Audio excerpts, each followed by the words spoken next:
Welcome to episode 164 of Artcasters. This is the live art show that alternates between myself and Scott Cirkland's channel, and we have a third guest. We talk about art, illustration, cartooning, all that fun stuff. And so today we have Mike Emirates, who's we thought it would be good to get him on.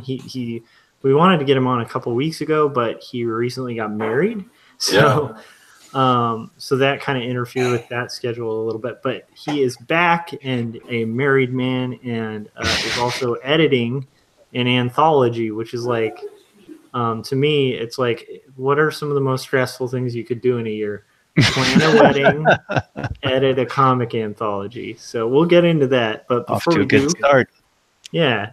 Before we do, let's introduce everybody. So I'm Joshua Kemble. You know my stuff. You know where I'm at. You're on my channel. And if you haven't read my comic yet, go to quarterlystories.com and read my comic. And if you're so inclined to read it on your phone, go to topis.io, add it to your library there. Scott, where can people find your stuff? And by the way, while you're explaining that, if I'm like wanting to take advantage of a really excellent free item or resource where somebody's like lost their mind, placed it on their site for me to get for free, how could I do that? Well, you're probably talking about the Comic Maker Starter Kit, and it is a digital pack that features comic book fonts, comic book brushes, comic book templates, tons of stuff.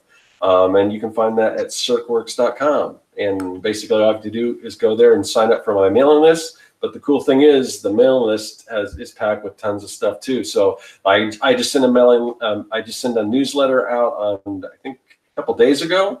And with that, I included a sample pack of my little zombie avatars. So I mean, the free content doesn't end at the Comic Maker Starter Kit. So sign up. I love it, and you should definitely sign up. It's as though he's lost his mind. He's going to start charging for this, folks. So do it now while it's free, absolutely free. All right. In the chats, we have a pretty active chat. So hey, Chris. Hey, Debbie. Hey, Mike, and. Well, wait a minute, Mike. What are you doing in the chat? You're here too. My doppelganger. And then Keeman as well. And Keeman said, congrats on being a newlywed. So, thank you. Yeah, so let's get into it. Newly married Mike, how is it going? And where can everybody check out your work? It's going awesome, and I think the main place you could probably check out my work right now is on Instagram. Just my full name, Michael Emirates. I think there's an @ in there somewhere. It tends to be where I'm posting most of my stuff these days. Occasionally, once in a blue moon, I'll do a YouTube video, but Instagram's kind of my go-to.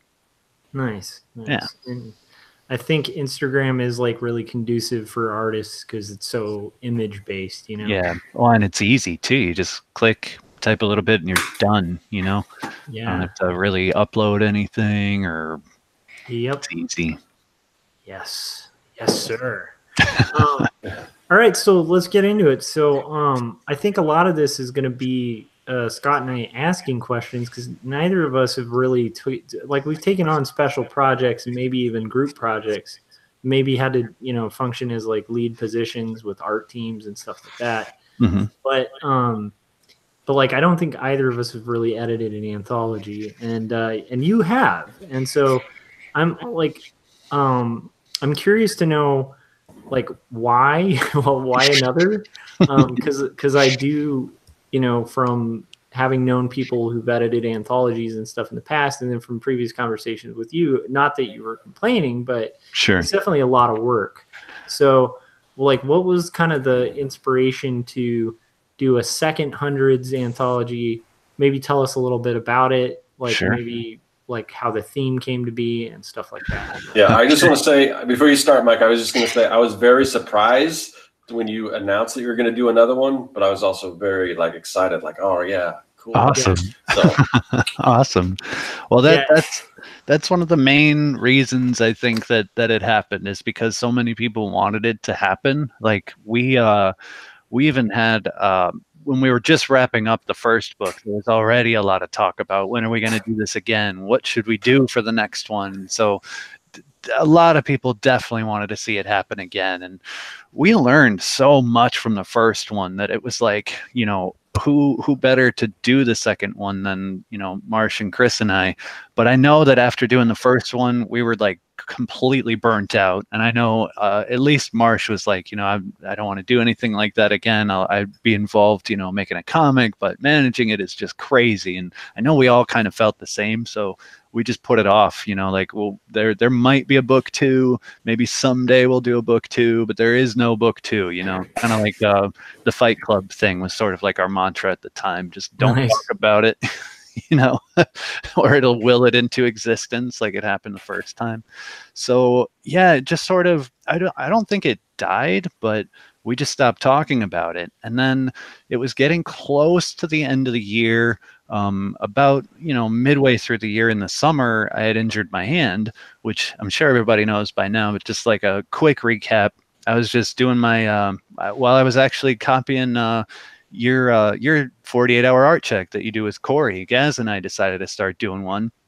But we only got through maybe like 6 weeks, I think. We did like a weekly check. And something happened within that 6 weeks that like just kind of snapped in my hand and put me out of commission. I couldn't draw anymore. My fingers were all cramped up and weird. And I was going back and forth to the doctor for months trying to figure out what was going on. And like I essentially could not draw anymore. I was just like taken out of commission for months afterwards. Like I got off YouTube, I stopped posting, I just kind of went missing for a while. And so it was kind of because of that Daz and I were talking, and I was getting really bummed out because I had all this stuff going, and I'd been doing so good for the last couple of years, keeping to my goals and getting my work done, and now all of a sudden I'm not doing anything. And he was like, well, you don't have to just draw to like do something in comic. Why don't you do the next anthology? You know, since you can't draw, you can't work on your stuff, why don't you do something like that? That way, you know, you can make something happen and you're not doing nothing. And it really kind of sounded like a good idea. It was like, you know, it kind of showed me that there is more to creating than just being the creator, you know. Maybe I could facilitate something for other people instead, you know. And it worked out pretty well the first time. Learned a whole hell of a lot from the first book. So I already had ideas on like how to streamline it and kind of make it a little bit easier to manage. So, you know, why not? So we kind of threw the idea around, and just I didn't get any real like negative feedback or anything. I just decided, you know what, let's do it. I just kind of started making the Facebook page, kind of like coming up with the new packet, and just got the ball rolling. Didn't really even talk to many people about it. Just decided, you know what, yeah, let's just do this, and it snowballed just like the first one. So yeah, I guess that's pretty much it. We had like a set of rules that we kind of decided on, or at least I did at first. I figured it was only fair that the people that wanted to be in the last book but couldn't be in the last book should probably be in this book, as well as the people that did pinups, because everybody that did pinups only did pinups because they were either, you know, way too busy at the time to be involved in to do a comic, or they had other commitments, you know, maybe they were working on getting their comic out at the time or something like that. So it was like people that weren't in the book followed by people that had done pinups, and then the door was open, you know, who else is going to be in this book? And we had a little bit of an incident, I guess you could say, without getting into details. We had a little bit of blowback in the original anthology group. There was a couple people who kind of was like, whoa, hey, what's going on here? Why are you just doing a book? Don't we vote on things? All that kind of stuff. So there was a little bit of tension early on, which ultimately led to me and the rest of the admins for the Hundreds group kind of forming this new structure in the Hundreds. So and that has kind of become part of what's helping make the book as well. So we have the admins who are, you know, looking out for everybody's best interest, and then we've got me, who's kind of been assigned as like the de facto editor-in-chief of the book. So at the end of the day, I have to answer to the admins, but I'm still free to do whatever I feel is in the best interest of the book, to just kind of get rid of a lot of we had a lot of like discussions in the first book about stuff that ultimately there was one answer to, you know, like what format should we do? Okay, well, we're going with this printer, so we really don't have a choice. You know, should we do black and white or color? Well, we really can't afford color, so we should probably do black and white, like decisions like that. So in terms of like lessons learned, the whole kind of getting started, I just streamlined the hell out of it. I took everything we learned from the first one, and instead of asking those questions again, that's just what we're doing. Yeah. Just pushing it through. We started inviting a bunch of people to kind of like tell us if they even wanted to be in the book. Yeah. And from there, Carrie made a spreadsheet that sort of it was pretty intense, actually. She had like multiple columns of like, you know, how many times have they done the 100 days? When did they join? When did they finish their 100 days? Did they finish it, you know, 100%, or did they take breaks? And just all these different factors. Wow, I didn't even know that information was out there. That's like Big Brother. Yeah, she that's like her specialty. She was throwing out some web terms that I don't even know what they mean, but about like scraping for data and all kinds of stuff. She was really thorough in that. And yeah, we pretty much after that, we just ran like not an algorithm, but we just used the sorting functions in a spreadsheet to start narrowing down, you know, kind of not necessarily like gatekeeping in the sense of like, oh, we only want the best of the best, but in terms of the challenge, you know, who has stepped up to do this challenge and like really put themselves on the line and gave it their all. You know, if they want to be in this book, they deserve to be in this book. That's like the reward after, you know. And as it wound up, I mean, despite all of our, you know, attempts to sort of like narrow down the pool, because it's not that we didn't want to make a huge book, and it's not that we didn't want to include everybody that wanted to be in it. It's that they're actually kind of expensive to make, and it's difficult to raise the money that you need to make enough books to compensate people for even being involved with this. So we kind of have to make a similar sized book as we did last time. So there's only so much room. So sorry, go ahead. I don't want to derail you, so let's pin where you are. But there's so many things that you've gone over that I think are interesting, and they sound like lessons learned from the previous one applied. And it also just sounds like leadership stuff, because like I remember as a new manager, you know, doing like wanting to be really democratic about everything and just being like, what do you guys think? And like not even giving deadlines or whatever, just being like, well, let's just try for like the end of the week, that kind of thing. And then what I would find is that no one liked it. No one was content. Everyone complained, and no one would turn anything in. So it's like you really quickly learn, like even for things that are fun, it's like you have to give deadlines. You have to enforce deadlines. You have to curate, and you have to lead, because at the end of the day, like for instance, like the throwing out like what book size should we do? That conversation could last the amount of time it would take to edit the entire anthology. Yeah, exactly. Until like what you need is you need to elect or have someone who's just going to make that call and take the hit. Yep. You know, where it's like, okay, so this is the book size, and then a couple of people complain, and you're like, well, it is. So, you know, if you want to talk about it, I can explain my reasoning, but we had to make a call. That's funny too, because that's actually that is probably one of the bigger lessons taken away from the first book. And it actually during the first book, it was something that I kind of I realized sort of late in the game, and at the time, it wasn't the most like diplomatic approach, but I kind of recognized that needed to happen. And there was a point where and I'm not saying anything negative about either Chris or Marsh. We did awesome together. We were a great team, but there was like a time period that would pass between like somebody asking a question, like something important that they needed to know about their comic or the future of the campaign or something. So there was a period of time where the question would be asked, then the question would have to be proposed to the trifecta, the council of elders that was going to, discuss this and determine how we felt about it.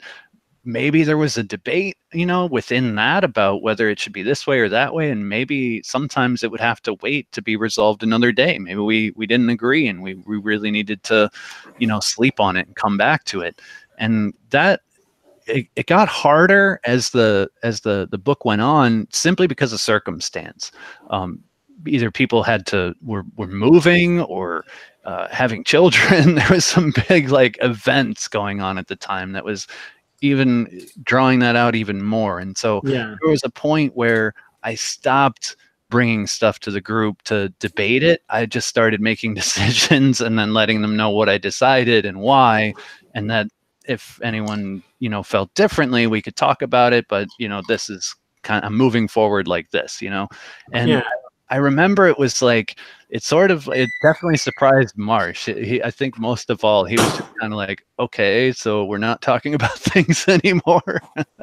and so it was there was a little bit of tension, but I think ultimately we all kind of realized that just by default, I had the most time at that time. So I had the ability to take in those questions or concerns and process them and come up with a solution. And so that's touching on a huge thing too, because like the thing about leadership in a lot of situations, you're just kind of forced into it. Yeah. Because you kind of like if you're in a situation like that where just delay is going to happen over and over again, it's like at some point someone steps up, and usually that's the person who ends up editing or whatever. Mm-hmm. And in this case, I think I think it's a really fascinating experience because like on the flip side, all of us are going to be at some point probably again in the future where we're submitting to an editor for something like that at a comic company. Yeah. And it definitely makes you like get a better perspective of like what their headspace is at when they're looking at this thing and what they're looking for, and how like a lot of times when they're like, this isn't what we're looking for, like they might actually be sincere, that it's not like necessarily an empty compliment. Right. It might sincerely just not be something they can market at this time, Right. And like, to me, what you're describing is just fascinating to hear, because it sounds like, you're approaching it in the right way, as long as you're hearing feedback and being open about like, hey, I messed up, or what, like if you screw up, own it. And other than that, like, it sounds like the right call, because like and the other thing is, it also doesn't sound like the funnest job. I mean, it's probably rewarding at the end, but holy crap, I wouldn't take that. Like, you probably couldn't pay me to do that. It's because it's just a lot of work. It really is. It's a lot of work. Yeah. I think that was probably the biggest. You were talking about earlier about how you come to this point where you want everything to be more democratic, and then you realize that it can't be.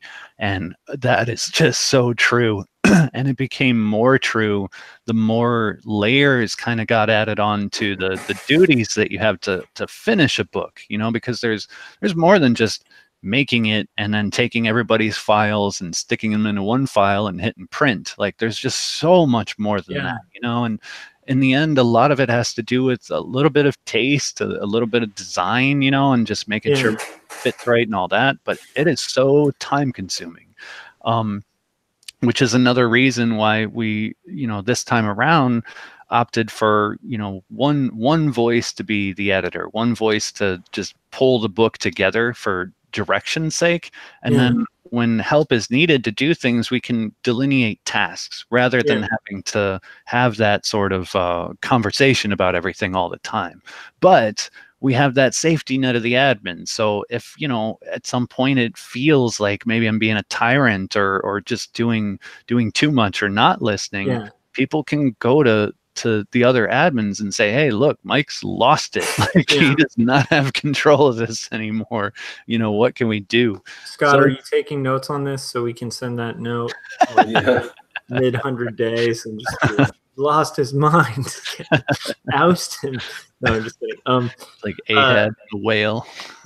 No, but that's smart and that's cool, and that's a smart move in leadership too, where it's just like, you know, you want a check, because otherwise it's like you're in your own head, and that can be a scary space too. Yeah, because you know that'll give you the confidence that you're moving in the right direction too. Definitely. So that's cool. That's interesting. That's fascinating. So just structurally, it's been different. Oh yeah, big time. You guys did spreadsheets to try to kind of fairly, you know, organize it, and I think it's cool. We've talked about this before, like on our last Artcasters, but you know, one of the things that's really cool about this is that it's not necessarily like curated by talent. It's just based on how effectively people completed a challenge. Right. And that makes this a really unique group, because it's like all people who kind of finish and deliver. Yeah. And so it's like kind of based on that more than, you know, and to me, I think that's a really unique and kind of cool thing about how this thing's curated, like what comes into play when it's being decided. Yeah. I think that's a really cool thing, that's the big thing, is like who really owned the 100 days. Yeah. As opposed to like, you know, who's the best artist in the crew or whatever, you know. I think that's great. And it makes for a really neat experience, because like the book can be somebody's first comic ever, or it could be like their 50th, you know. Yeah. And, it's all about the effort that they've put in, you know. Yeah. And I love that. I love that about the book, because I think these books are kind of like an expression of the hundreds, you know, that look what we can do, not only by ourselves, but together, because everybody's got their own comics, you know. At this point, most people have done the 100 days to finish a comic. You know, maybe they haven't printed it yet, but they've got pages, or they've posted it on Webtoons or something. And then they go and do this other thing in their spare time, you know, away from that. It's So once you have kind of some of these cogs in motion, like you built, like, did you go from that point to like building the packets? And because it's actually pretty organized, like in the way that it's been presented, you know, like there's like different bullet points of like what, you know, points to hit, and like deadlines, and and page sizing, you know. And it's pretty nicely laid out and pretty easy to read and stuff. So what kind of was that in play in the first one? Because I wasn't in the first one. I'm not aware. That was in play in the first one, but it kind of it happened out of necessity. So, you know, we would talk about, you know, things that we need to do, or things that, you know, all the different creators would have to do. And the amount of information just came to a point where we needed to organize it somehow, and doing a packet was probably the best way. Like just the stuff that's not going to change, you know.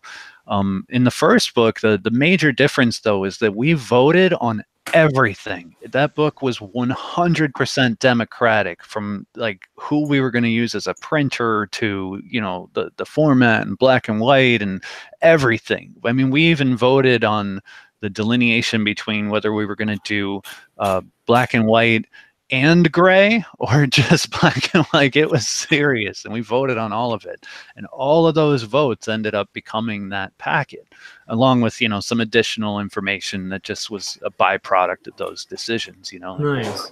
We're going with this printer, so we have to use this template, etc.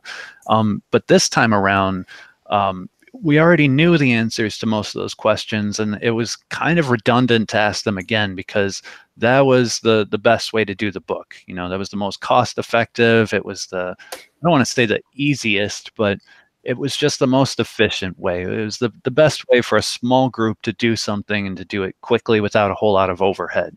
And so those decisions just seemed like a no-brainer to carry over. And then some of it was a little bit of new information, because we're using a new printer this time, because we just had an awful experience with Kablam.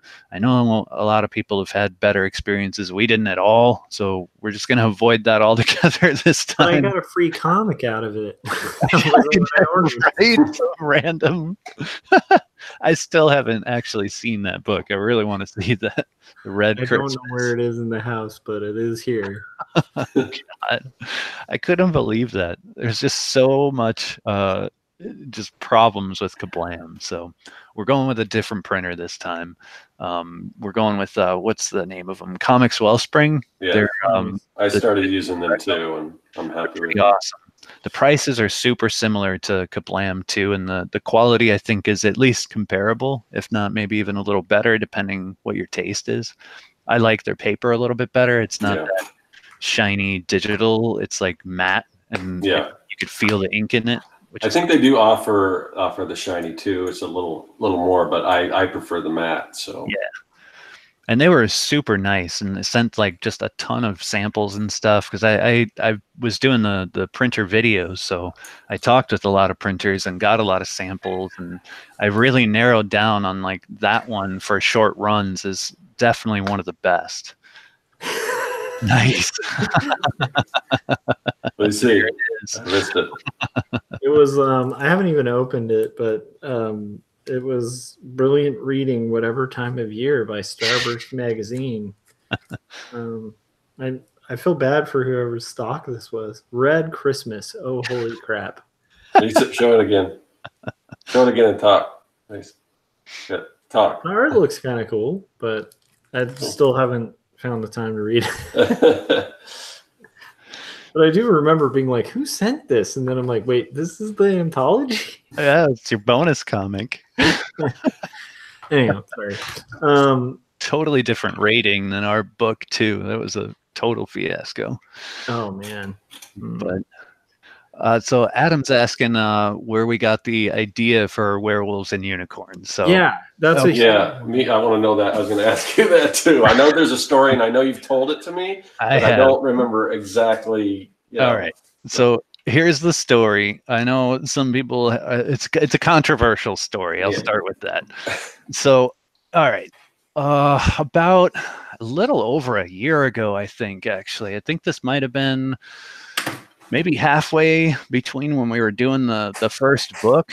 There was a situation in the Hundreds group. This was like really close to the time when I became an admin, because for a while Peter was I think Peter was the only admin. I think maybe there was a couple other people, but he decided he didn't want to admin anymore. So I was like, all right, I'll volunteer, sure. And so I jumped on. I think this was even before. No, I'm pretty sure Gaz was an admin at the time too. Anyways, details that don't necessarily matter. But I was an admin at the time, and Gaz is always involved in the group. So whether he was admin or not, he's always been one to be very encouraging and like wanting to be involved in what people are doing, you know, especially while they're doing the challenge. So there was a guy who he was doing the challenge for quite a while, actually. And he made some post about being on a certain day, and it stood out to me because like a few weeks prior he was on a different day, and like I just did the math quickly in my head, and I said to him, like, actually I think you're on like day 32, not day 35 or something like that, just keeping him on point, you know, as we do with everybody. And he got really like upset about it, and so I just kind of left it alone a little bit, like, all right, man, I mean, I'm just saying, like, you know, if you really want to do the challenge, you know, that you're technically on this day, not that day. Left it alone because he was clearly getting like really upset. He didn't like being called out. Gaz chimed in, and the whole thing sort of started to escalate to the point where he like left the group in like a super huff. Like he made a post about it and everything, and, you know, peaced out and left.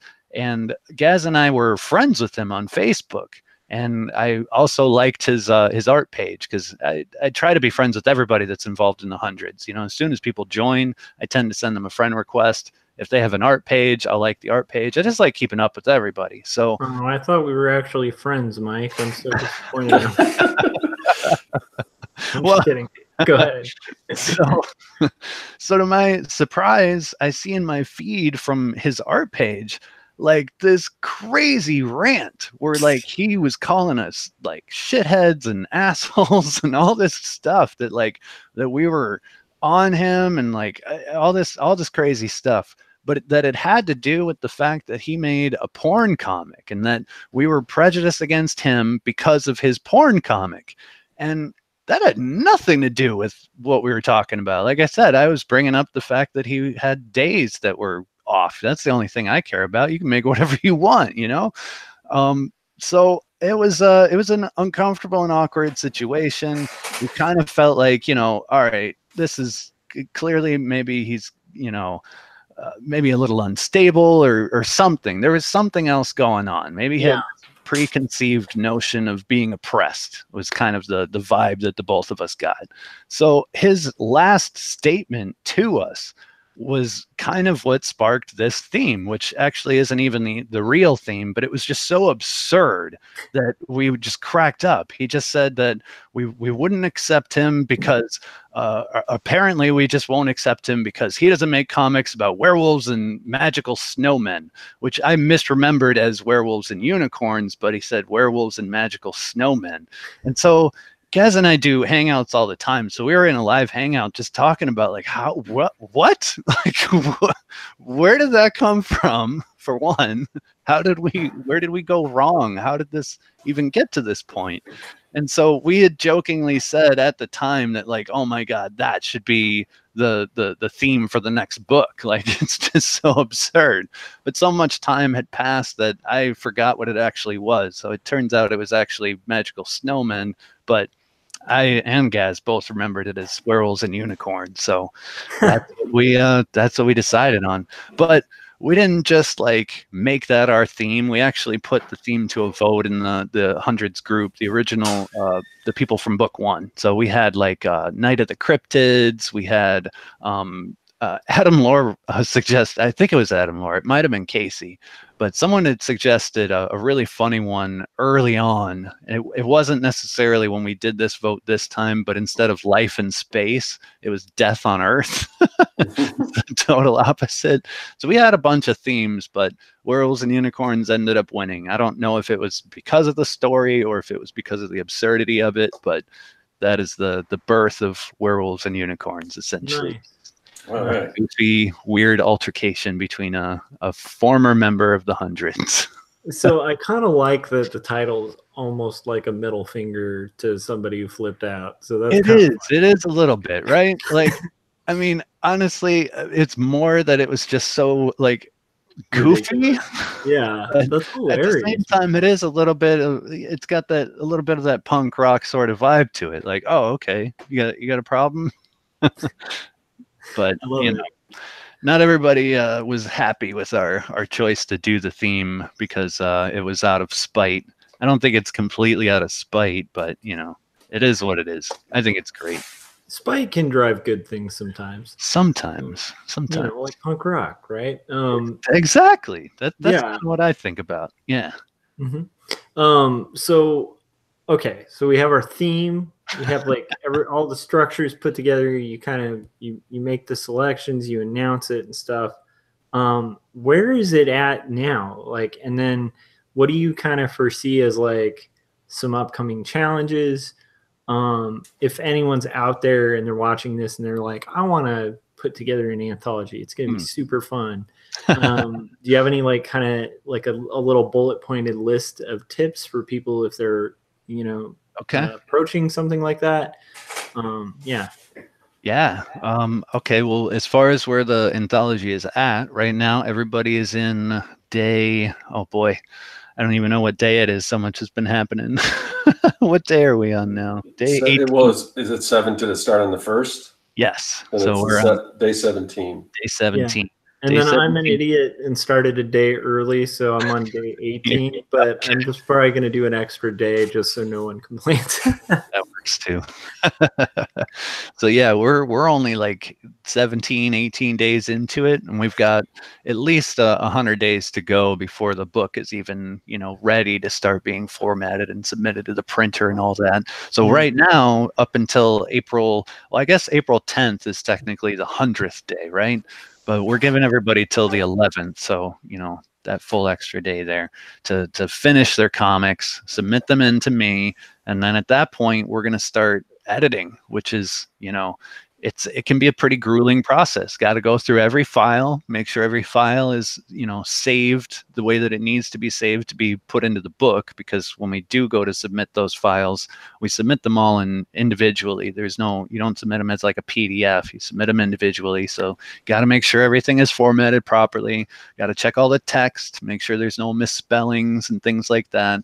Got to actually design the book itself, figure out how everything's going to be laid out, how are the credits going to look, and how's the legal stuff going to look, all the little things, even like the inside cover. You look at your favorite book and there's a little blown up bit of art, between the cover and the little splash page. Someone had to decide what that was going to be and figure that out and arrange it. So there's a lot left to do. Yeah, and then a lot of that design's like really contingent on Scott. Yeah, Scott's gonna do the cover. She's got plenty of time left, so yeah. I'll probably do what I did last time with the first book, where once Kevin submitted the cover, I kind of Frankensteined some other elements that would match that and kind of the tone and the aesthetic of it, and then do that throughout the rest of the book. So maybe our numbering system is, has a little flourish for fantasy or whatever. It's going to all kind of come once the cover comes. Yeah. In the meantime, since I'm not like as involved in creating a comic this time around, I got a lot of, like, I guess you could say, spare time in terms of the time that I have for the book. So I do want to put together a template early on of like a rough idea, just in general, of, text and spacing and things like that, so that when we do get the cover, then it's a matter of kind of fine tuning it and adjusting it visually, but so that I have some idea ahead of time. And so I still think you should do something for it in like crayon or like something really like, and I mean for real, like just do something really like experiment with style and just do something super like XKCD, kind of like just simple. That'd be cool, actually. Be a fun experiment, Well, we do have some secret creators kind of in the background that may or may not end up in the book, but may or may not be involved in some way, shape, or form that I can't really say too much about. But yeah, maybe you could do something like that. But in terms of the rest of what needs to be done, there's so much. We got to talk to the printers. We got to, and physically talk to them. I don't like just submit my files and be done. I like to kind of start an email dialogue and make sure we got everything exactly the way it needs to be. And we have to fill it. There's an old saying in production that's like, if it can go wrong, it will. So it's partially why, like, whenever we're prepping stuff to like send out to China at my job, we have notes for like everything. So it's like magenta equals like it's like telling them what the blue line is, like spelling it out so that if there's a mistake, it's on them. Yeah, but you would be surprised how Kablam can even screw that up. we spelled it all out last time and still had stuff get messed up. They even lost our files. Like, we submitted our files and we were waiting for things to be printed, and then a period of like a week went by and he literally sent me an email that was basically like, oops, I can't find your files. Weren't you supposed to be printing them? Wait, what happened here? But I digress. I don't want to slam them too much. I do that in every printing video I've made so far. Oh no! No endorsement. The Blam sponsorship. So Chris just wanted to clarify. He said, "So it is okay for us to do a porn comic as long as we track our days properly?" For the 100 days of making comics, I mean. Yeah, unless Kevin has like a different take on it. I mean, he's the he's the trump card. Whatever Kevin says, we got to follow suit. So not for the anthology, but for the channel. Not for the anthology, but Chris, could you clarify if you were asking for the anthology or not? I think that might because I know there were some rules, some certain things you couldn't do for the anthology. Yeah, so. for the anthology, everything is PG-13. We figure it's middle road. If you're used to doing children's comics, there's not going to be anything so offensive that it might like hurt your career, and vice versa. If you're used to doing porn comics, you're not going to get like a Disney cartoon next to your, whatever you're doing. But yeah, we figure that's pretty middle of the road. Everybody can oblige by that. Yeah, pretty easily. And that's not because we wanted to, impose censorship. It's just because the hundreds is so diverse. There's people making all kinds of stuff. We want to make sure everybody can be involved. Yeah, and I would actually say, just I think that was a silly question on Chris's part, but at the same time, I would just reinforce, like, most of us who like buy comics or like are making comics have a diverse taste in comics. Maybe not as far as porn comics, but the point being, like, I don't think anybody's going to get judgy about that kind of stuff. Like, we're all artists. We've all been to art school. We've all like had to do life drawing classes. So just make good comics. That's the thing. Is the story going to be good in that comic? So to me, just from my viewpoint, that's what I'd rather see. Is like, if you've got a great story and it's that realm, as long as the story's good, I don't really care. Exactly. Does it serve the story? Cool, do it. That's how I feel too. I read anything as long as it's got a good story and an interesting aesthetic. I'm a real sucker for aesthetic. I buy all kinds of comics just because I like the way they look, or I like the way they design their panels or color choices or something. There's one I got. Never mind. I could go on a rant for a while about that. Yeah, but so don't say Trump. Okay. Did one of us say Trump? I don't know. It said Kevin is like the Trump card. Oh, nice. We got a lively chat, man. Yeah. Cool. So, okay. So we've kind of addressed that. Like, what would be your advice for like somebody taking on an anthology? And then in turn, like, for all the people who are kind of at that sweet spot in the 100 days, because I noticed the last time I did the challenge, it was about, I think you warned me, Mike, but I think it was like day 53. It's like some specific day, like midway, where I just like, you had warned me about it, and I was like, nah, I got this. I do comics every day. And then I didn't realize like the fact that it's like every day. Yeah. Like, and how like by a 53rd day, you're like, I kind of want to go see a movie tonight. Yeah. Or just go to bed early or something. Yeah, or get some rest. And like, so there is a point that's always hard during the 100 days challenge. And so, so like, I think it would be good to have tips on how to do it. And then following that up with tips for people who are in the anthology or are just currently in the thick of the 100 days and are thinking about contributing to an anthology. Like, what should they keep in mind? Yeah. Wow. Okay. Well, as far as the 100 days, I go back to the same thing. Just, do it every day. Do your 30 minutes. If you're doing too much too early and you're not used to doing more, like, I'd say pull back a little bit even, because the 30 minutes can be pretty tasking even for a while. You don't want to start disappointing yourself. I think that's kind of where a lot of people start to burn out at that halfway point. Like for me, because I've done the challenge like 5 times now, it's ridiculous. But for me, it seems to be 43, like somewhere around day 40. That was the day. I knew it had a 3. Burn out a little bit. Yeah. Any of the 3s, really. It could be 23, 33. Your 3 may be different. Your mileage may vary, as Kevin would say. So, but yeah, it's like around that halfway point. But see, I was like over ambitious, and I was like, oh, 30 minutes is easy. Let me do an hour. Oh, I could do an hour. Let me do 2 hours. Oh, the comics part's easy. Let me throw in jogging and spinning plates. I don't know. That's when it started getting rough, because it's like you get too confident, I think, and you start setting yourself up to this new bar. You raise the bar a little too soon, and then you start burning out and wanting that break. So yeah. I think like if you're used to doing 8 hours of comics every day, then that's fine. Do 8 hours of comics every day, but don't do 10. Like try to keep it at like something manageable, and make sure that you can get through all the way first, because it's just 100 days. It's a long time, but it's not like a long time. You can bump it up after that, you know. Just I learned from my mistake of my hand injury and just take it easy on yourself a little bit, you know. Do the marathon, not the sprint. I think that's probably the best advice for as far as longevity goes, and not burning out halfway.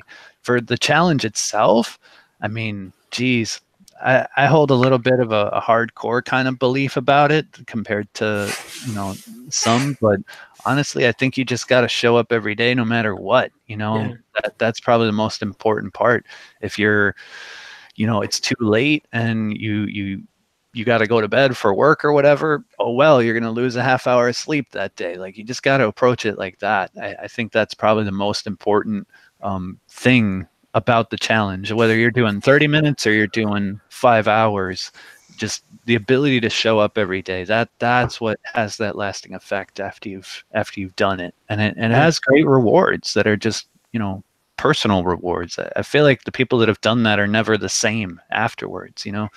And a lot of us joke around too, you know, when we do fall off the wagon a little bit because of life or work or laziness or whatever, that, hey, you know, if you just spend 30 minutes a day, and everybody kind of just automatically knows, like, yeah, that works. That's what I'm going to do. You know, I know it's helped me. I just got to get to the sketchbook and start moving the pencil. You know, if I could do that for 15 minutes, I could do it for 30. If I could do it for 30, I could do it for an hour, and so on. And that tends to be the same for everybody. I haven't met a single person that has not agreed with that, you know? Yeah. And I think it's good to like kind of start setting the tone for what it's like to try to sustain making comics. Right. Especially create our own comics, because you're usually, let's say you get a job like doing like Marvel comics or whatever, you're still going to want to work on your own stuff. And having a habit where you're doing something just to show up and just to get it done, it's like it does start building and ingraining the possibility of it. So it kind of changes your perception from like waiting for that perfect window. You know, so I think that's great. Definitely.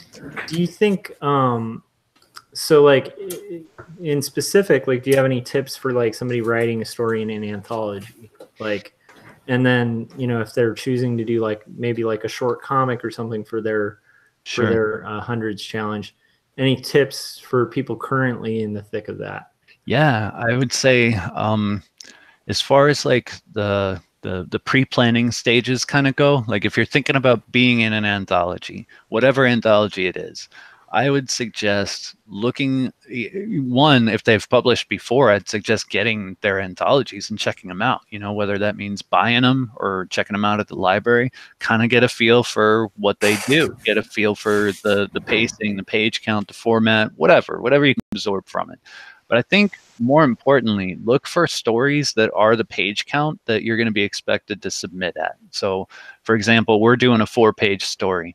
It's going to be kind of tough to find 4-page stories, but they're out there. There's a lot of anthologies out there, and there's a lot of comics that are shorter.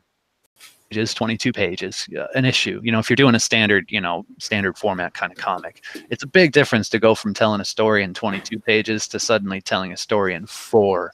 And a lot of times you have the same mentality of the 22 pages, you know, and you go to try to tell a cool story that you want to tell, and then you stumble or you get stuck because you're like, this doesn't fit. I need 4 panels at least to show the flip off of the roof before he kicks the guy, you know, or whatever the case is. So compression, I think compression becomes a big deal. So there's a few anthologies like the Flight anthology, or even magazine anthologies like Heavy Metal will sometimes have longer kind of graphic novels, but for the most part, they're usually shorter, like 16 pages or less. There's a lot of anthologies that I have that are like a bunch of 8-page stories. Yeah, so, a good one that's coming out, I think, bi-monthly right now. Alterna has, it's called It Came Out on a Wednesday. And I know they have some 4 pages in there. That's probably about the average. Awesome. So there's even like in there, there is even some 1-pagers, you know, just a simple, you know, like a cartoon, you know, but that's a good one to kind of check out. Cool. Yeah, I think that's so important, just to get a feel for what a story feels like in that small amount of space, and then play around with it too, before you jump into maybe writing the full script, pull out 4 note cards and see if you could tell a story in 4 little segments, that kind of thing. Other than that, let's see, preparing for an anthology, just be very versed in the expectations of the publisher. Like, I know every publisher has different requirements, different ratings, different things that they want to see or don't want to see. I know for Alterna, it seems like they put a big emphasis on character driven stories, so they don't want like stories that are plot driven. They want things that are about developing characters, so that would be, you wouldn't submit like a gag a day strip type of thing to Alterna, so definitely be aware of what the publisher's looking for. And time management is probably the next biggest thing. Most anthologies have like they do multiples. There's very few that, well, I shouldn't say that. There's quite a few that are just one-off anthologies, but either way, be aware of the deadline. Be aware of when things are supposed to be submitted, because a lot of times, there's a lot of work to do. And once the deadline hits, other things need to happen. And a lot of publishers are not very forgiving when it comes to missing deadlines. They don't know you personally. So once it hits, they might just not accept it, better luck next time kind of thing. I'd say for the hundreds, we're a little bit more lenient because everybody kind of gets to know each other a little more. But at the same time, our deadlines are still hard deadlines. You should definitely, well, and that's something to consider too, because like with the amount of work it is to edit something, if you're that bottleneck in the process, it doesn't bode well for your next shot, because it's like if you bottleneck the whole thing, you're now making, I'm thinking about like an anthology I contributed to a long time ago called I Saw You Miss Connections by Julia Wirtz, and it's like she had a deadline with Random House, and there were a couple cartoonists who bailed on it like last minute, and it delayed the entire project. So then they're forced to scramble and find like people to fill in, or like rework the page count and re-quote the book and like re-list it because the size is going to be different if they re-quote the book. So it's like it's a real that's just across the board in art. Like, just hit your deadlines. If you can't hit your deadlines, give plenty of feedback early on, because missing a deadline and not communicating it is like the easiest way to, no matter how talented you are, to like burn bridges real fast. Yeah, I agree. We had a few people that were late in the first book, and it caused all the problems you just explained. That's exactly what happened. We had to get a new quote for the length of the book because someone kind of snuck in at the last minute, and it bumped up our page count a little bit. Reformatting again, all those 4 pages, making sure everything's aligned properly. That was like, I remember it because it really came down to the wire, and it was like it added on 2 extra days of work just for that one story. So yeah, deadline's super important. But also, aside from that, just important for the creator themselves, because you want to budget your time. You don't want to come up with an elaborate, super detailed thing that you don't have enough time to execute. Like, I learned that lesson myself in the last book. I was like, burning the candle at both ends trying to get that thing done, and it was still late. Like, I knew in the back of my mind that we already had like a grace period planned, so I think in some ways I sort of sabotaged myself by knowing that, and I kind of figured, well, I have this extra time, but I would not do that again. I think if I ever did another anthology like that, I would budget my time very wisely, very carefully. Make sure that I'm maybe biting off less than I can chew, and then if I have the extra time, put it in. But cut some corners here and there to make sure that I'm getting it done on time. Well, maybe not cutting corners, but planning accordingly so that I don't have to. And I think the limitation being only 4 pages this time will actually increase the likelihood of that happening less, because 4 pages in 100 days is a lot less ambitious. Big time. Big and time. so, although it is kind of like, for me, I found it really challenging because I don't often write like, you know, one shots or anything like that, save like my experience with like t-shirts and stuff. So that was probably the hardest part so far, was just concepting something that's simple and works and is achievable in a short amount of time.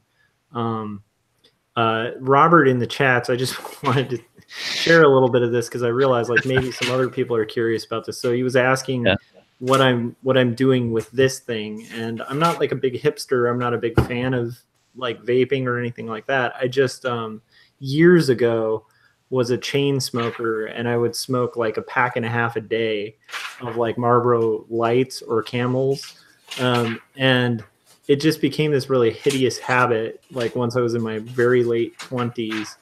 And so e-cigarettes came out, and that's kind of why I'm always doing this. It literally just prevents me from smoking, and it's managed to work for about 7 years. So now I'm down to like 6 milligrams of nicotine, and that's what you're seeing when I'm like occasionally sneaking this thing in. So right on. I've wondered that myself for quite a while. Yeah. So there you go. So you know, question answered. But so what so then we've talked about tips for the hundreds. What about like, what would be your advice for people editing an anthology? Okay. Like what's the big things they should watch out for? What are some things that maybe they wouldn't think of at first? Okay. I think number one, and this is something that I think a lot of people overlook, we didn't necessarily have it in the first book, but we also had a pretty tight-knit group of people that knew each other really well, which kind of flies in the face of the advice that I'm about to give you. But some kind of contract or agreement early on, kind of a statement of intent. What's your intentions? What do you expect from everybody, so that it's all laid out? Because even with your friends, you never know when something might happen, and you just want to make sure that everybody's cool. Not that there doesn't have to be anything crazy, you don't have to go and get a lawyer and get, nuts about it, but just some kind of agreement about what you intend to do. That way, there's no questions later on. No one can point the finger and say, oh, you said it was supposed to be this, or, I didn't get paid for that, or whatever. Lay it all out. Make sure that that's, kind of set in stone once you know what it is you're doing. But I think the best way to learn is to just jump in. So honestly, regardless of any kind of tips that I could share, I'd say just do it. Just do it and figure it out as you go. The democratic system actually works pretty well when you're, working with a group of friends or people that you trust and trying to just figure it out together, because you're going to all think of different things that, maybe work a little bit better for you, or maybe they'll think of things that you didn't think of. And, you can kind of plan the whole thing together. But if you really do just want to edit an anthology and you're going to be working with a bunch of people that maybe you don't know, I'd say number one, just be organized. Do your research ahead of time. Know where you're going to be getting the book printed before people start making comics, because that's super important, and that's something that a lot of people overlook. Even people who've been making comics for a while can overlook that sometimes, because we have access to the web. So publishing your work is very readily available. Not everybody pursues printing. Printing is a whole different world. So figure out who you're printing with, get their templates and all their specifications and stuff, because I'll tell you, when you go to start formatting that comic to turn it into a book, if people haven't followed those templates, it is going to make a lot of extra work for you. And in some cases, it's going to make work that you can't do anything about. And you just have to work with the creator to make hard decisions about what's going to get cut on their page, or, if you're going to have to reformat the whole thing in a way that's totally not what they intended it to look like. That's probably the most important thing I could think of in terms of making a book. Know where you're getting printed day one, before you have anybody making anything, at least final art, you know. Yeah. Yeah, and I'd say like you know, if you're not in a position, like let's say you're going to pitch it to a publisher and you don't know who their print house is or what their templates are, then you want to at least follow like a really standard page cut size. Yeah. Because like doing an off page size, like let's say, or an off binding, like you want your book to suddenly be horizontal or something like that, it really affects the rate of the printing. So like that can actually equate to like a no from a publisher. Unless you're like a rock star, they may not want your book to be their one art book for the year. And so, but if you know, you pitch it as like a 6x9 graphic novel, like it's going to be collected like that, that's a really affordable size to print at that most publishers like love, because it saves a lot of print cost. You can fit more pages per sheet. So like, you know, you just want to figure out that, you know, so that's really good advice. Yeah. Yeah, definitely something standard. And even if you are going to do something standard, encourage your creators to maybe even extend the bleed a little bit more, even just to give yourself more wiggle room if you do end up going for something that's a little bigger or whatever, because you don't want to be in the position where you have to like crop stuff off that, you know, was way off from what they intended to be cropped, or even dialogue in some cases. It can get pretty rough. Unless you're editing the cover, right? So when Scott turns in his cover, you should have full reign to edit it however you want. No, I definitely trust Scott. It's going to be off. I'm joking. I have not really. I haven't given one like a thought to it yet. But here's one, and this was like. This was a huge lesson learned just in terms of saving time and headache. The last anthology, I did not even think of this, but when you have your creators turn in their work, and this is going to be in our packet too for the anthology. I just haven't put this out yet because everybody's still kind of thumbnailing and doing the preliminary stuff. But if it's at all possible, I know some people work differently, but have them submit their text in a separate layer from their art. If you do need to make some kind of editing in terms of like the maybe they misspelled something or something just sounds crazy or they're missing a word entirely. In the last book, what I had to do was actually copy and paste different letters from different dialogues to try to recreate these words painstakingly, because we didn't have the fonts or we didn't have the ability to actually edit the text. And that took weeks. That was insane. And that was not fun at all. But okay. Well, just as a heads up, I'm going to be hand lettering the type. But you do all the time. I mean, yeah. But I'm telling you, if that ever is an issue and you see like a spelling error, please just send me an email and let me do the fix for you, because like that would be ridiculous. Absolutely. Okay, cool. No, you do. I knew that you would do the hand lettering, because that's part of like your slogan and everything. You know, You've been doing that for a while. But no, that should be fine. Okay, but just making sure.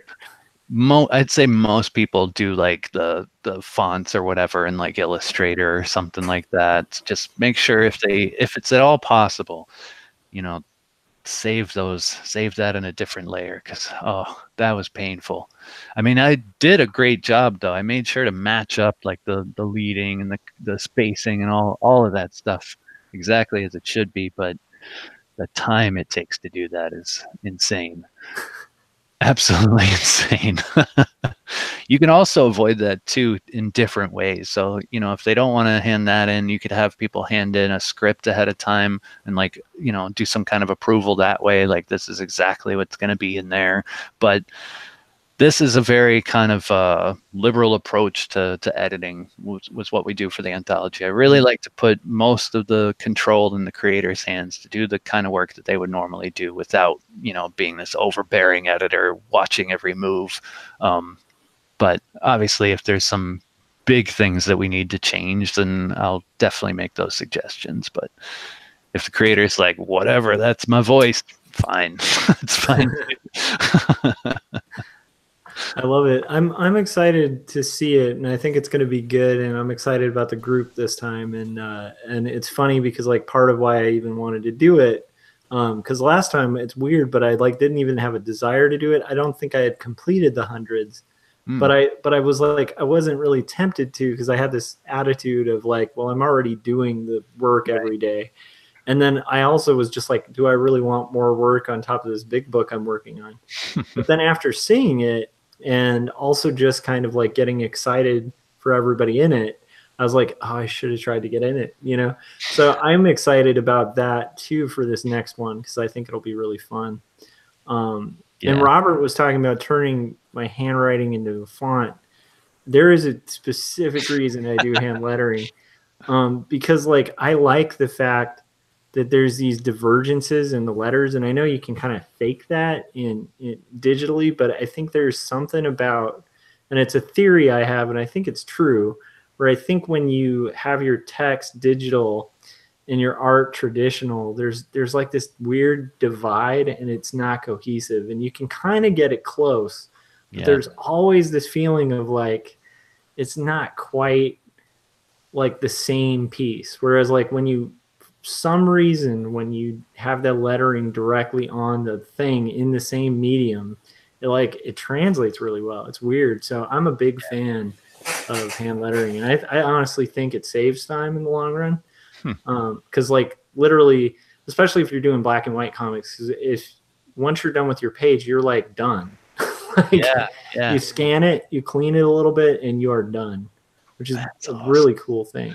I'm pretty envious of that skill. That's something I've been working on for a while, trying to just get better handwriting. My handwriting's horrible, but it's gotten a lot better the last couple of years, because I do these little you used to like write 1,000 A's for homework in like second grade or whatever. It's pretty much just been doing stuff like that. But I'm still a ways off from feeling confident enough to letter my own comic by hand. We'll make it happen. Although, like, the last thing you need is another little thing. Oh, that's fine. I'll stretch. I have thought about, I'm curious to know what you would think about this, where people will print out like a font that's maybe their own hand lettering, but then they'll trace over the font. Do you think that has the same effect, or is that? Yeah. I mean, that's a lot of what I do. Okay. I'll do that. And so like it's weird, but it works. So like to me, it's like that's, and I actually learned that in Portland, this guy Jesse Reclaw, who did a comic at the time called Slow Wave. It was like he'd interpret people's dreams and like make these little like 4-panel strips. Cool. But anyhow, I kind of befriended him in Oregon, and at one point he gave me that talk, like, you should hand letter it. And I said exactly what you're saying. And he was like, well, try this. And he recommended that. And he was like, just try it. Just see how it looks. And it was weird because I did take him up on it. And I was like, holy crap, why haven't I been doing this like forever? Because it's really, really, it just makes it's for me, it seems like a really huge difference, especially when it comes to selling originals too, because, now you're not just buying a page from the comic, you're buying a page from the comic that has a section of the story in it. That makes me think of when I took that trip to the Billy Ireland Cartoon Museum in Cleveland. None of those pages didn't have the lettering. That's kind of like how it was done for a long time. And that happened. That happened when I saw some of like Seeger's stuff and then Chris Ware's stuff like in person, and like R. Crumb stuff, and I was like, wait, it's on the page. Even some of them would do like strips of paper that had the lettering, so you could tell that like they maybe did it a few times to get it right. But for sure, I mean, that was inspiring. Just that's kind of what started me wanting to practice. And oh man, I'm with you. Containing it all on the same page is kind of like, that's a goal. That's a goal of mine. All right, well, let's talk. I'll give you some tips and sheets and stuff on it. It's pretty cool. Good. Sweet. Cool. So so this is a big undertaking. We're kind of in the middle. Well, we're getting closer to the middle of it.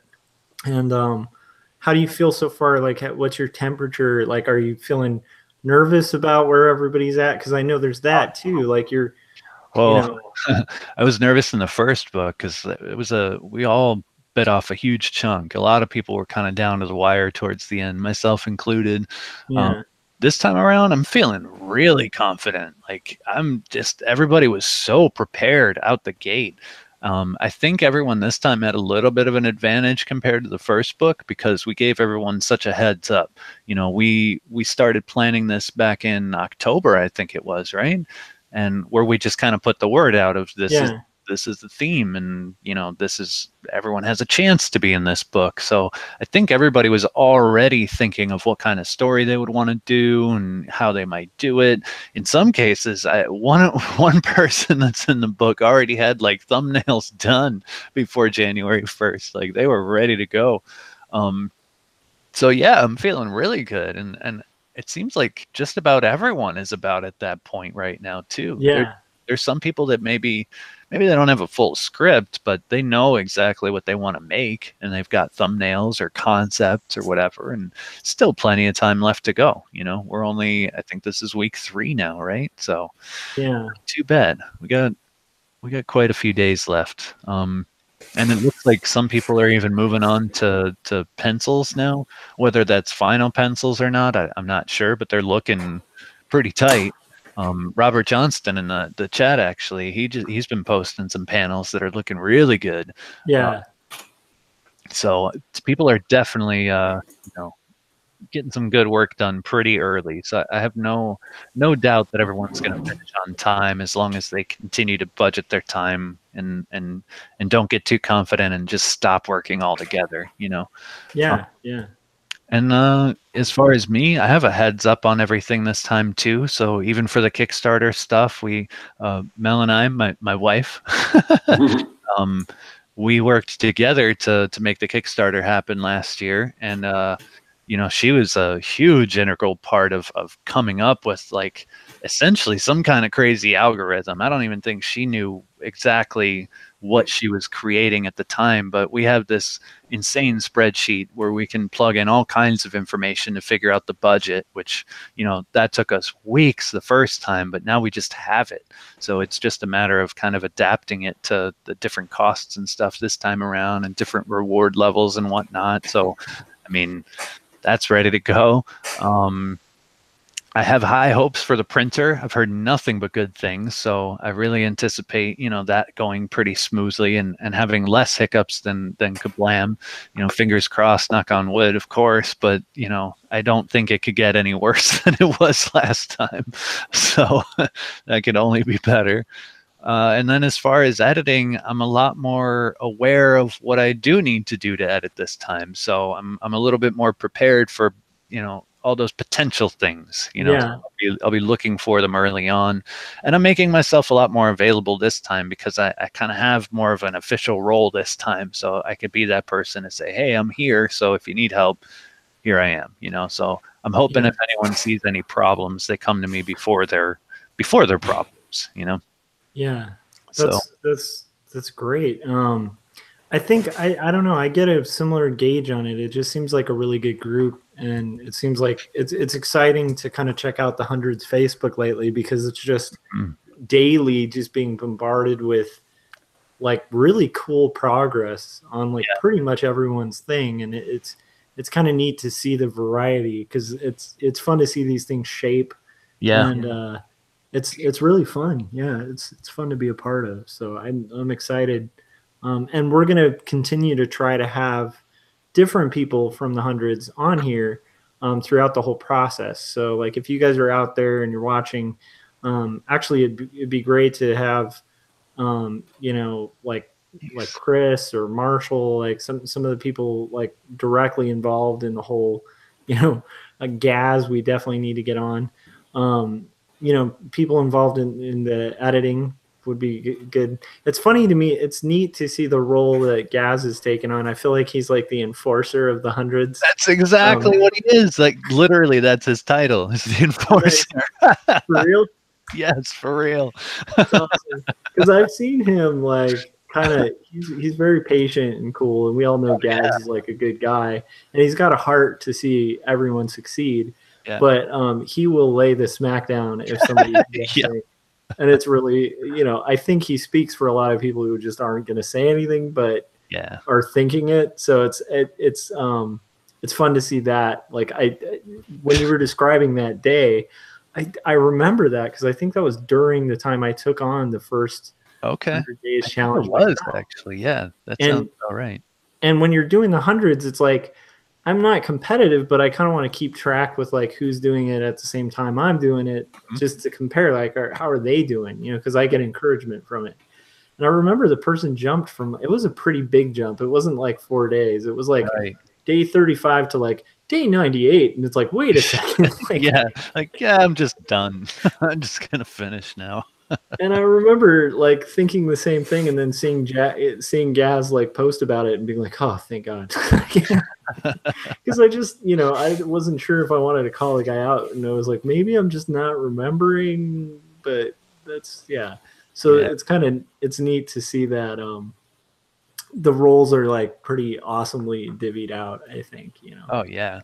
Well, because I don't know, when I became admin, when Peter decided to kind of pass the torch, and I brought in Gaz and Marsh and kind of like a whole new crew pretty much. We still had some people that were admins from before, but we really just kind of wanted to inject the spirit that Kevin put into the challenge, like we felt like, and Gaz and I talked about this a lot in the Hangouts together, we felt like there was a period where the hundreds was getting a little soft, and like if you look back at Kevin's videos, he was hardcore throughout the whole thing. I mean, he was doing the cold shower warrior challenge throughout one of them, like there was nothing like easy and flaky about any of his challenges, even though he missed a couple days here and there, So like we just wanted to make it more hardcore, and we just kind of decided that we're gonna not be like dicks, but start pointing out when people aren't quite doing the challenge the way they should, and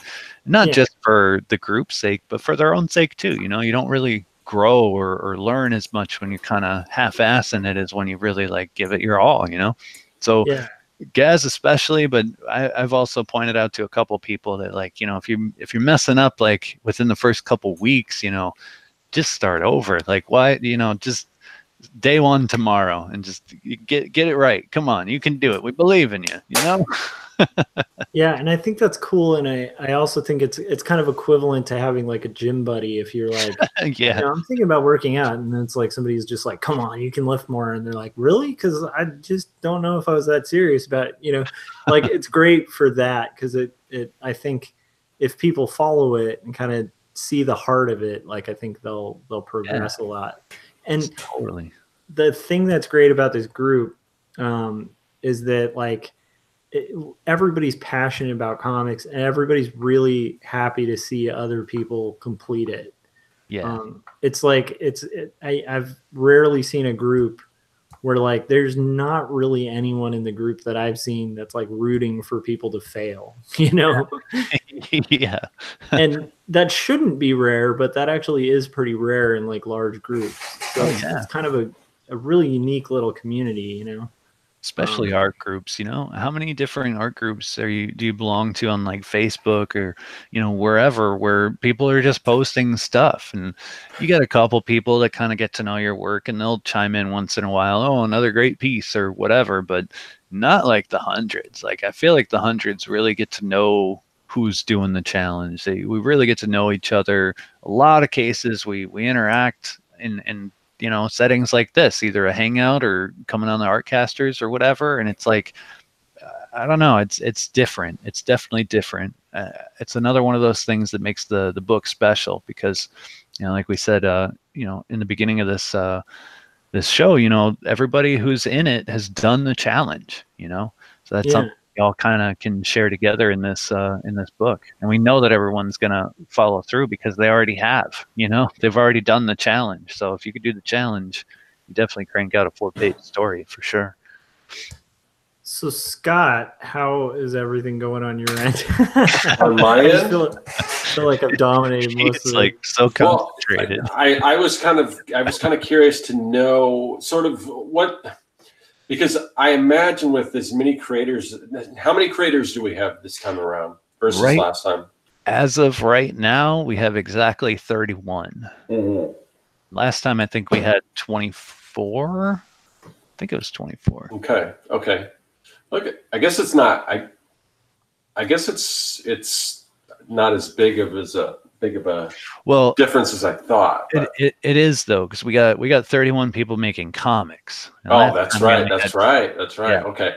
So that leads me to my other question was, are there pinups in this, or did we get rid of the pinups to make room for the comics? We got rid of the pinups to make room for the comics. Yes. Okay. This is going to be 100% comics unless something changes at some point. We need to make up a page or two or something.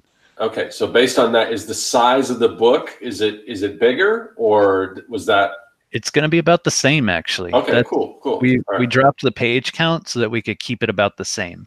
Does everyone still get? Do we still have? Because I know before we kind of had the bio page before. Is that the format moving forward, or is it going to be different from that?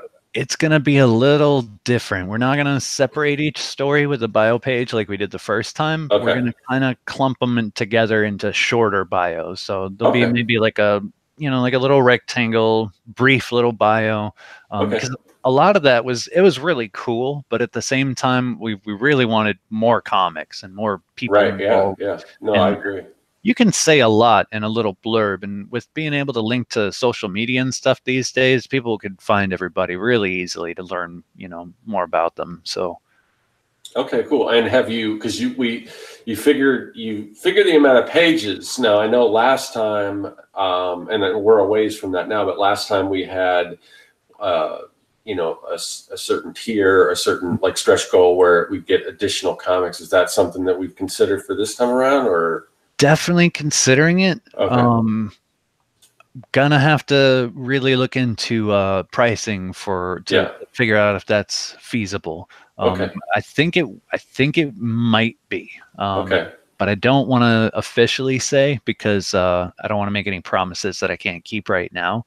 But yeah, we have a little bit of wiggle room as far as the page count goes that we may be able to fit in some extra comics. Okay. Now, since we have more creators, I mean, it's always one thing. Another thing that I would bring up for people who are thinking about doing an anthology. We might have touched on this on one of the previous episodes, and some of this stuff we'll probably keep touching on because we're going to more or less be talking about the anthology kind of moving forward for a little bit. But the great thing about anthologies is when you do crowdfund it, is there's more, when there's more people involved, that just expands the network out. So we were able to fund and go. I forgot do you remember what kind of we went over our goal last time, or it's like 315% or something. Okay, yeah. So I don't know if moving forward on this, if you're thinking about just starting to go higher, or it probably doesn't matter really. I don't know. I mean. Yeah, I think we're probably going to shoot for the about the same because shoot for what we ended up with, or shoot for what our original goal was. What we started with. Okay. What we started with. Just because researching any comic, it's a weird phenomenon, but it seems that the second book tends to not do as well as the first. Really? Okay. Yeah. Just that does make. Yeah, that does make sense, but I don't know. I mean, it seems like also we've proven that we'll get this book even with all the problems. Exactly. We get it done. We got it out. So we've got a track record. We've got more people involved. So bigger network. I mean, more comics. So it's going to be a bigger. More stories and everything. And really I don't know. I mean, goofy, intriguing theme, I think, too. I'm just going to make a prediction that we're going to exceed last year's. I hope not last year's, but that's just me. But I hope so. I mean, it's possible. That was just the average, I guess, is that the second tends to do a little less than the first in terms of Kickstarters. Yeah. But that's not everybody, and I agree with everything you said. And I think the hundreds is kind of like we're just getting our footing in terms of letting people know who we are and what we're doing, and hopefully that increases. I think it can. Especially, like you said, we got so many more people. Many more people. This is like twice as many comics. I know they're a little shorter, but we're also cutting out the bios. We're cutting out a lot of fluff and making sure we get more comics in there. So that's cool. Yeah. I'm so excited for this book. I really am.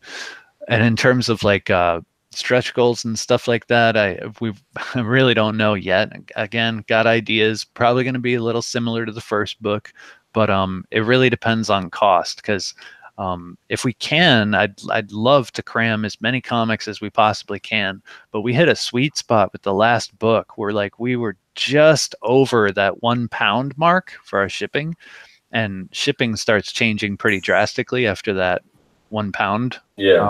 So the only concern about adding in more comics is that, we charge shipping up front through the Kickstarter.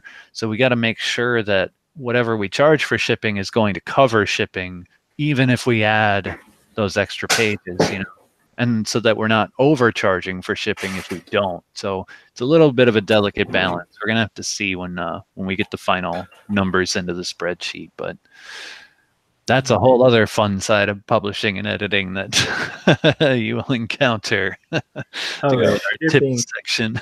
Oh man, it's funny because I think we had you on like right before that Kickstarter, and that was like my primary. I think most of my questions had to do with shipping because it's just like that's where I know. There's a long time ago I did this comic called Numb, and it was distributed through Diamond, and where it just got destroyed. Like I luckily kind of broke even on this, the 1,000. There were a couple thousand copies that sold through Diamond, which sounds great on paper, but it's like I barely broke even because the cover cost, like you have to take that, cut it in half. That's what you get from Diamond. And then you pay shipping to all their different facilities. And where it gets you is like there's a couple facilities, at least there were, like in the Midwest, where there's like 2 comic shops that order 2 copies. And so you're having to fork out like ridiculous amounts of money just to ship 2 copies to Diamond so they can in turn ship it to that customer. So it's crazy. Eating up all your profits just shipping. Yeah, shipping is like a huge consideration to take in, before going. It's like I think that who was the guest who's using the hardcover book, Scott? Dave Cumbo. Yeah, right? Yeah, Dave was awesome, but he was talking about because he's doing a pretty big print run. And he was talking about hiring out like a distributor in England just to handle like not a distributor, actually having it printed in 2 different locations just to save on shipping. So like he has a UK printer who's going to handle like the UK distro and storage, and then a local printer here just so that he doesn't have to pay that freight cost. I have a friend, I don't want to say who because I don't know how public he wants to be about it yet, but I have a friend that I've been talking to about possibly doing distribution for him too in a similar situation, just because it's so expensive, especially overseas. Shipping is it's crazy. More than double, more than triple sometimes to go to certain countries. And then the time it takes too is definitely significant if you want to get your books in somebody's hands as quickly as possible. No, that makes perfect sense. Yeah. Cool. Well, I feel like we've touched on a lot of stuff. Is there anything else that you feel like you wanted to hit, Scott, for this, or? No, I think we touched on the one things I wanted to talk about were the kind of the idea behind the whole werewolves and unicorns, and we touched on that, and just kind of the differences in the format of the book, because those are the things that I was curious about because I didn't really know, and I've been kind of waiting to talk to Mike about that, and I know obviously you've been busy, so yeah. So now I kind of have a better understanding. Was there something else? No, okay. Just cool. As far as the format, we know that it's basically two spreads. And I'm kind of, for me, I'm taking advantage of the spread, so my comic goals will both both of those spreads will kind of start from, will run across both pages. But that did kind of throw me for a little bit, because when I first started, I actually had plotted everything out to be 6 pages. And and that page turn and stuff like that, and not so much just in my head, because that was pretty early on. But so part of me was like, oh, I gotta kind of refigure this whole thing. But the other part is, oh, well, it's less pages, so it's probably better for me in the long run, because I got a lot going on. But yeah, so cool. But yeah, I'm excited. Yeah, I'm like super excited, and hopefully we'll get a chance. I know, and again, this is like crowdfunding stuff and everything, but I remember like the trading cards were real cool last time. So hopefully there'll be certain things like that. And love the trading cards. Yeah, those are pretty awesome. Yeah. Yeah, I got mine too. So. Oh, so Mike, was there anything we kind of missed that you kind of wanted to hit on before we call it? Not that I could think of. I think well, number one thing everybody should bookmark is 100 days of making comics.com. We secured the domain last year, and now this year Robert Johnston, who's in the chat, he and I have been talking, well, not recently because I've had so much stuff going on, but we were kind of collaborating on a website which he has put together for the 100 days. And that's so awesome. It's like it's legit, and we're gonna have all the information for like the anthology book 2 is gonna kind of be fed through there. So when it's not there right now, but when it gets closer to where you can go to the Kickstarter, and we're really heavily promoting and stuff, that's going to be where we're going to do it. So we actually have a legit home for the book and the group. Definitely looking forward to that.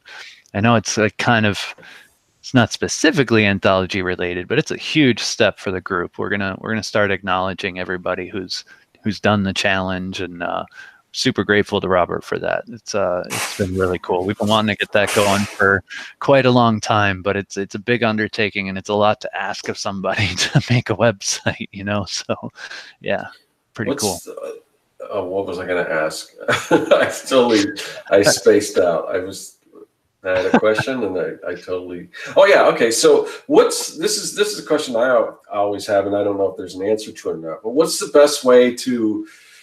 And I assume it's the Facebook page, but to discover like where everyone is doing their challenges, because I'm always looking specifically for YouTube videos. Mm-hmm. And there's people like that I just like last week. I did see people post on the Facebook page, and I was able to find and watch their videos. Uh-huh. But I've seen some stuff. I know some people are just doing Instagram, and I've seen that. But I'm always looking to kind of watch like the videos and stuff. Okay. More than probably just the posts, because I can't really read a post while I'm drawing, but I can listen to have a video going on in the background while I'm drawing. So where's the best place to go to kind of find out who all is doing the challenge, and is there a way to keep track of that? I mean, it's just there's so many people doing it right now. That's a really good question, and that's actually a problem that Robert and I are attempting to solve with the website. So okay, cool. Once that's all up and running, we plan to have kind of like a rotating grid of all the people who are doing the challenge, current and past, with links to get to their videos and stuff. Yeah. Right now, I think the best way is to search for hashtags. So like hashtag. That's a good idea too. Yeah. We've got a few. Let me just pull them up really quick. We got a few for the book, specifically for Instagram and Facebook. I don't know if it would help to find videos on YouTube, but I imagine it would still allow you to find some of the creators who are doing it. Let's see, pull it up. I know right off the top of my head, one of them is hashtag the100s. Let me just scroll down to find the other ones here. I might even be able to screen share this. Yeah, here we go. Let me just screen share this really quick. All right, so hashtag the100s, hashtag the100s anthology, and hashtag werewolves and unicorns. And we are each of the admins kind of controls one of the social media platforms. So if it gets posted to one, it'll get posted to another. So if you look on like either Twitter or Instagram or Facebook, we're all kind of trying to do our part to keep sharing everybody's stuff, especially Instagram. That seems to be the hot spot for a lot of creative stuff right now. Yeah, I noticed the actual. Now, who's in charge of curating the Instagram page? Because I noticed there's all kinds of cool stuff going on there. I'm pretty sure it's Marsh. He Okay, is cool. really on top of it. Because I've even been missing for a little while too. I was on hiatus because of I was incredibly sick for a while, and then I had the wedding, and I came back and I was just like, wow, look at everything that's been happening, and I just had to go to the Hundreds Instagram account to catch up. It was all there. Yeah, I was really impressed with that. I didn't even know that was a thing until I came across it in my feed. So. Yeah, I've been impressed by that. I've noticed the Twitter feed's pretty active lately too, which is kind of neat. That's Carrie. Carrie's on top of that. Yeah, so she's been retweeting a lot of stuff when it's tagged, and that's nice. So cool. So like, I think so if you guys are watching and you're kind of in this anthology and you kind of want to have a talk with us about it and talk about your story for it, we'd love to have you guys on, because we really want to kind of just change it up and make this a little more about like the building of the anthology as it goes, because I think that's just fun for content, and pretty interesting too to think, how are people taking on this challenge? You know, like the theme's an interesting challenge, the limit of size, just, you know, the people we're contributing along with. Mm-hmm. It's a really, I think it's a pretty fascinating thing that we can kind of hit for a while.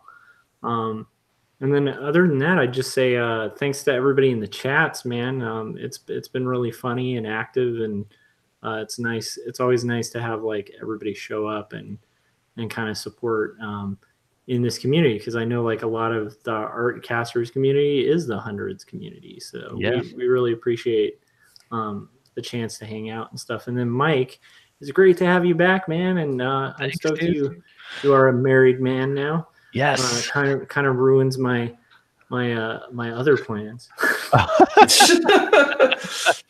Sorry to disappoint. Yeah, I literally had like a ring and everything set aside for this Artcast, but missed opportunities.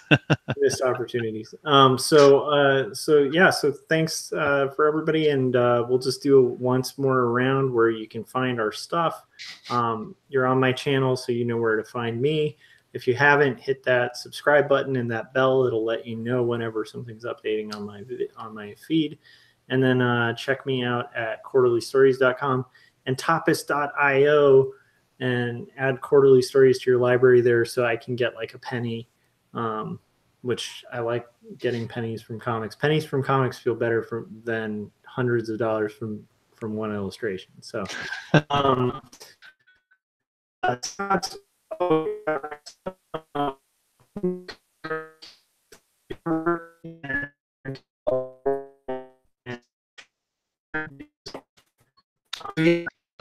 right here, Mike Emirates. Just search that up.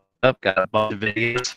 I have over 365 videos, so you can watch one of my videos every day for a year if you really want to torment yourself.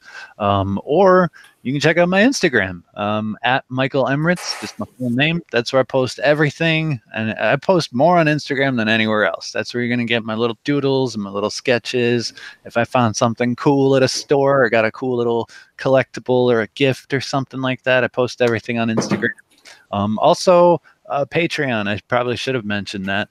I've been very absent these past 6 months because I haven't been able to draw, but I'm getting back to it slowly and steadily. I just made a new post actually maybe a week ago to close out the year, actually. So, okay, 3 weeks ago before the wedding, of some studies that I've been doing to get back in the habit and to do some work on my comic that I'm working on, Sisyphine Complex. It's much more mature than Space Cat, so some of that stuff is behind a different tier that sort of separates it from everything else. But yes, Patreon and Instagram, those are going to be the main places you're going to find my stuff. Sweet.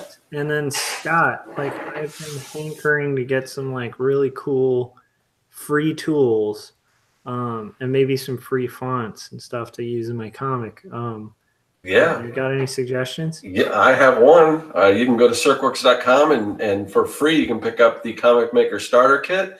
It's got I think like 3 different comic book fonts. It's got like 10 Photoshop brushes, like I don't know, 4 or 5 like page layout templates, and tons of like halftones and speed lines and script templates, and I don't know. I mean, it's all listed. If you scroll down to the bottom of my webpage, it's got everything. It's lists everything that's in there.